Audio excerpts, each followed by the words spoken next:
Nelson Mandela, a name that launched 1,000 dreams, an anti-apartheid political leader and philanthropist who became the world's most famous statesman. Tourist sites, buildings and bridges are named after him, with towering statues standing. This year marks the 100th year since the icon came into the world that he would change. Even years after his death, many are still making money off the name Nelson Mandela. My name is Nelson Mandela, and this is the Mandela Business Special.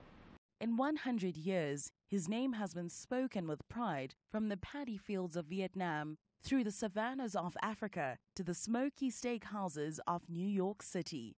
As South Africa's first democratically elected president, he would also be known for his signature and stylish Madiba shirts. One of the people who designed the famous shirts is Sonwabile Ndamase, who grew up not far away from Mandela's home in the former Transkei in the Eastern Cape province of South Africa. I was then, when Tata was released from prison in the 90s, I was one of the people that was also introduced by the family to say, here's the man that was also dressing us as a family. Now here comes Tata now with his, ice-breaking ways of speaking. Oh, are you at the Pondo? Coming from at home? And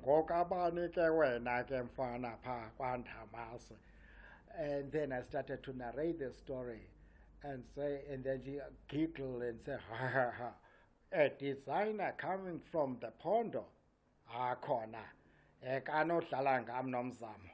Loosely translated, Tata Mandela jokingly said his wife shouldn't play games with him. From there on, Tata would grow fond of Ndamase, so much so that he regarded him as part of the family. While many assume that the statesman was making a fashion statement with the shirts, Ndamase reveals that the decision not to wear suits was because of his health. By the time that he was in prison, and especially when he was in Robben Island, so they used to break those alkaline stones, and therefore part of that he inhaled the dust, which then caused him, even to his last days, that you understand that he was also suffering on lungs and so forth.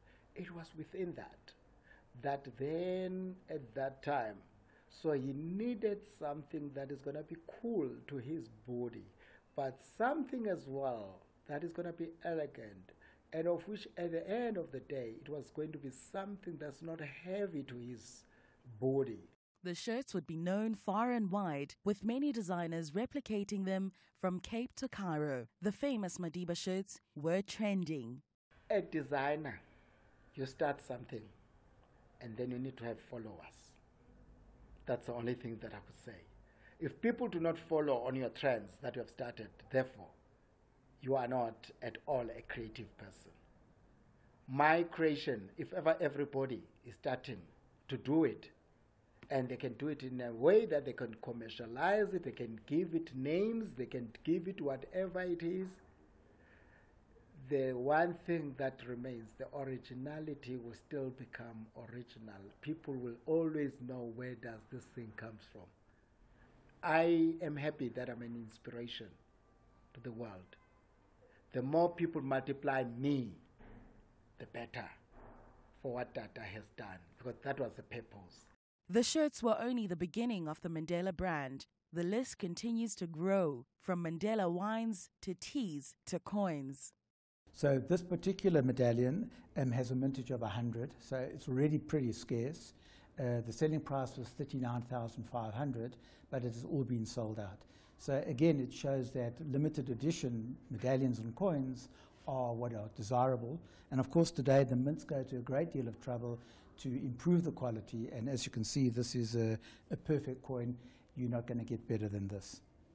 Alan Demby is the chairman of the South African Gold Coin Exchange, known as the Coin Shops. They sell minted coins from mostly Nobel Prize winners. So we've been involved with the Martin Luther King medallions, Nelson Mandela, of course, Desmond Tutu, Lutuli, Tutu, Aung San Suu Kyi, Elie Wiesel, and a whole host of other winners. And that's really our involvement. A well-traveled businessman, Dembi has had the privilege of meeting Nobel Prize winners across the globe, even sharing a dance floor with former American President Barack Obama. Mr. Mandela was the only Nobel Peace Prize winner that we couldn't get to meet. However, I'm pleased to say that over the last 20-odd years, we have generated about 40 million rand in royalties to both the Nobel Institute, Nelson Mandela Foundation, and another. While businesses have been profiting from the late statesman's name, this doesn't sit well with some of the Mandela family members. Well, of course, it doesn't resonate very well with the family, because a lot of these businesses that happen do not benefit the family, contrary to popular belief. You know, we obviously have the Nelson Mandela Foundation, and you know, they are one of the main stakeholders, but they are not the only stakeholder. And as far as I'm concerned, they are not the most important stakeholder either.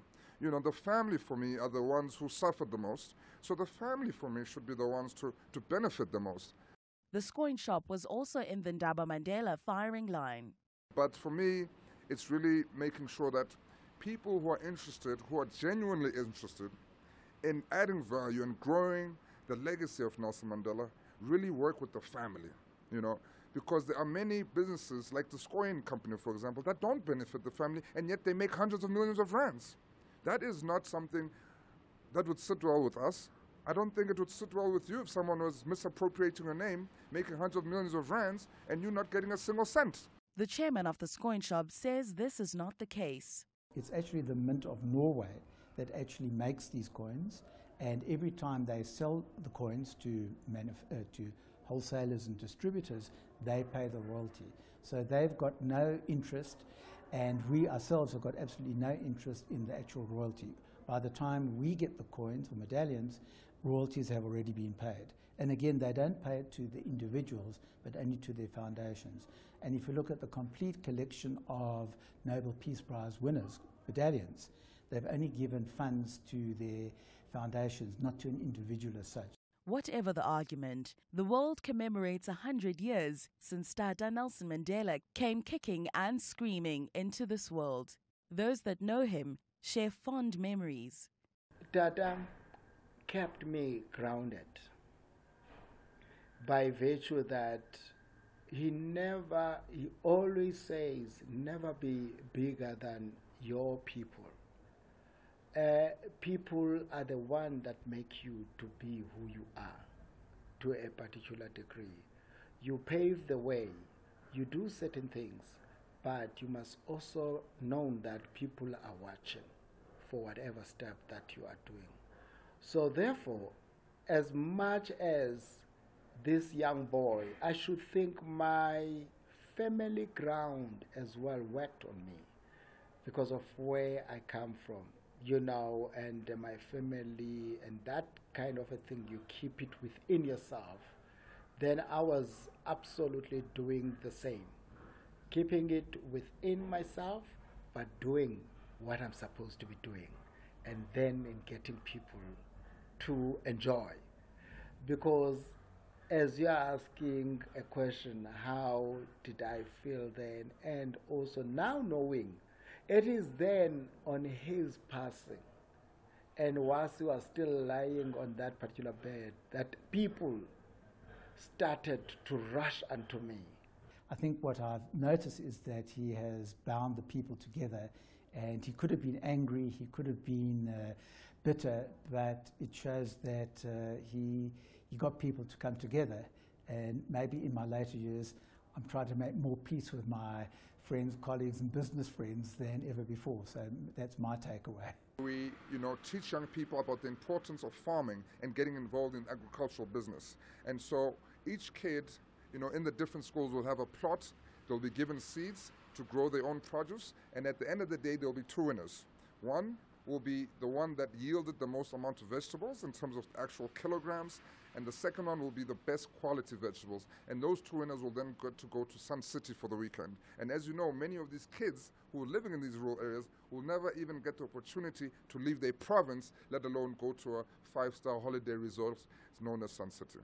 So these are some of our initiatives. And later in the month, we're also going to be launching a sports program, soccer, as well as netball for the ladies. Not only in Mthatha, but in Port Elizabeth as well. Nelson Mandela, a name and face that continues to shine a century after his birth.